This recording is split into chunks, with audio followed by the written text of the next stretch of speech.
Welcome back to the deep dive. We take the research, you get the insight. Today, we are jumping headfirst into anime. And look, it's way past being just some niche hobby. Oh, absolutely. It's a massive global force now. Culturally, economically, it's everywhere. But trying to figure it all out on your own, it's a lot. Yeah, like 100 years of history, countless styles.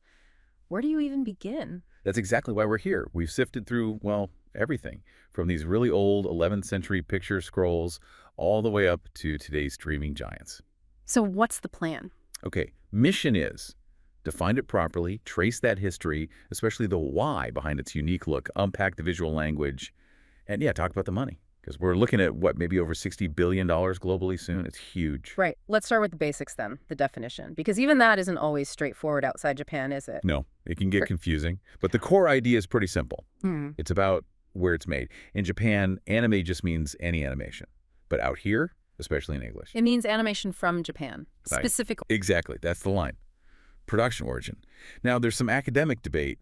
Is it from the English animation or French descent anime? But for our purposes, For understanding its global impact, it's Japanese animation, produced in Japan with a certain philosophy behind it. okay, so to get that Japanese identity, we need to go back, like really far back, not just the 60s. Way further. Think 11th century. Yeah. We're talking about imakimono. These were painted scrolls, kind of like moving panoramas. Moving panoramas, how did they work? You'd unroll them right to left, and they'd tell these long, epic stories visually. It's this ancient tradition of sequential visual storytelling. That's a direct line to modern serialized anime. That long-form visual narrative idea. Yeah. Interesting. And that continued. Yeah, into the 12th century with kamishibai, paper plays, seat theater, basically. Stayed popular for ages, even into the 1930s. But actual filmed animation, when did that kick off? Okay, the first commercial stuff we know of, 1917. And there are three key figures, usually called the fathers of anime: Shimokukawa, Seitaro Kitayama, and Junichi Kikuchi. Kuchi. Wasn't his the one that survived? Right, Namakura Gitana. That's the oldest short film we still have from that era. But the look of anime, the style everyone recognizes, Yeah. that came later, didn't it? And it wasn't just art for art's sake. No, definitely not. This is the really crucial part, the 1960s, and it comes down to one name: Osamu Tezuka. Mm-hmm. Absolute game changer. Because of TV. Right, the pressures were different. Exactly. He was making stuff for TV, budgets were tight, schedules were brutal. He couldn't compete with, say, Disney on their terms with superfluid animation. He needed a workaround, an economic solution. And that solution was limited animation. Precisely. He took Disney techniques but simplified them, slashed the frame count way down, maybe only 8 frames a second sometimes instead of 24. So less fluid movement. Much less. But the trade-off was they poured resources into highly detailed backgrounds and really dynamic, impactful key poses. That constraint, that economic necessity, basically created the defining aesthetic of the entire medium. That's Yeah. fascinating. And it worked. Astro Boy in '63 was massive. Huge. And that just blew the doors open for all sorts of genres, like Mecha the Giant Robots. Which also evolved pretty fast, didn't it? From simple good versus evil robot. Yeah, you had the early super robot stuff, like Go Nagai's work, almost magical robots. But then, late 70s, Yoshiyuki Tamino comes along with Gundam. The real robot genre. Right. Suddenly it's about politics, the psychology of war, realistic consequences. That shifted everything. And then you get the big international hits in the 90s, like Sailor Moon, Dragon Ball Z, that really put anime on the global map. Absolutely. And that led to where we are now, with films just smashing records. Like Spirited Away winning the Oscar in 2003. That felt like a big moment. It was huge for mainstream recognition. But the stuff coming out now, Demon Slayer, Yeah. Mugen Train, wow, highest grossing Japanese film ever. And the speed it made money was crazy, wasn't it? Unbelievable. 10 billion yen in 10 days. Spirited Away took 25 days to hit that mark. The pace is just different now. And it's not just movies, TV series too. Oh yeah. Titles like Jujutsu Kaisen, Attack on Titan, they consistently top the global charts for most in-demand TV series, beating out massive non-English shows, often even competing with the biggest American hits.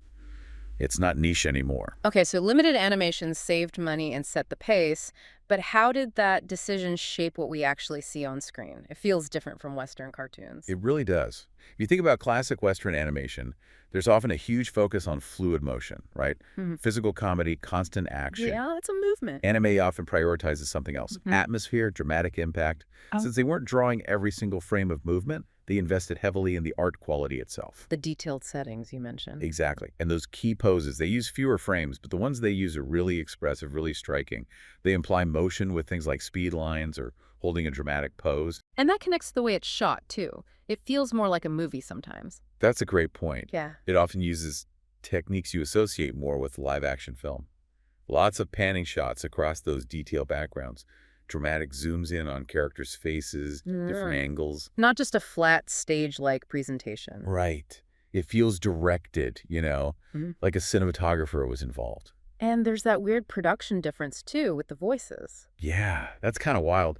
In the US, usually you record the voices first, and the animators match the animation to the voice actor's timing and performance. But in Japan, It's almost always the other way around. They animate first, the visuals are locked in, the key poses, the timing, the flow.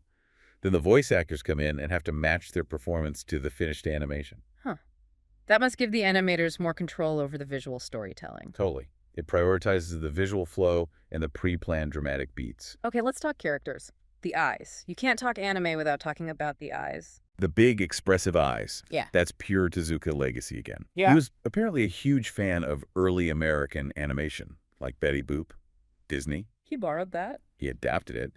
He saw that large, detailed eyes were perfect for conveying a ton of emotion, especially when you couldn't rely on subtle body movements because of the limited animation. It was efficient emotional communication. And there's more visual shorthand, too, right? Like those little icons. Oh, yeah, the iconography. It's like a whole visual language. The giant sweat drop for nervousness. Or the popping vein for anger. Exactly. Or blushing, or even nosebleeds for arousal. And sometimes characters suddenly shrink down into those cute little chibi forms for comedy. You just instantly know what it means. Our sources also mention Mukokuseki's statelessness, designing characters without obvious ethnic features. Right. That's often a deliberate choice. The idea is to make the characters feel more universal, easier for a global audience to identify with, maybe. So you can project yourself onto them more easily. Potentially, yeah. By not tying them too strongly to one specific nationality through visual cues, they aim for broader relatability. That's an interesting strategy. So we have this unique visual style, born from necessity, refined into art. How does this translate into how anime is actually categorized and, sold? It seems way more segmented than Western media. It really is. Primarily by target demographic. Understanding these categories is kind of crucial to navigating the landscape. Okay, what are the main ones? You've got Kodomo for young children, then Shoujo, which is aimed mainly at girls, usually up to about 18. Shunen is the counterpart for boys, same age range, roughly. And then for older audiences. There's Seinen, targeting young adult men, often with more complex themes, maybe more violence or psychological depth. And Josei is aimed at young adult women, frequently dealing with more realistic relationships, workplace drama, that kind of thing. Right, and it's probably important we clarify the adult content side, too. People sometimes confuse hentai and eki. Yeah, that's a really important distinction, especially for viewers outside Japan. Hentai is straight-up pornography. R18, explicit. No ambiguity there. Whereas eki. Eki is more about sexual themes, suggestive situations, maybe revealing outfits. It's often used for fan service or comedy, but it doesn't depict explicit acts. It's about undertones, not the act itself. Got it. And there are specific romance genres, too. Like yaoi, which focuses on male homosexual relationships, and yuri for female homosexual relationships. These often focus more on the romance and character development, though they can sometimes overlap with adult themes depending on the specific title. Okay, beyond the content, how does this stuff actually reach us? The formats seem varied. They've evolved quite a bit. You have the standard TV series running weekly. That's been the backbone since the 60s. But then there are OVAs. Right, original video animations. These were made specifically to be released directly on VHS or DVD, skipping TV or cinemas entirely.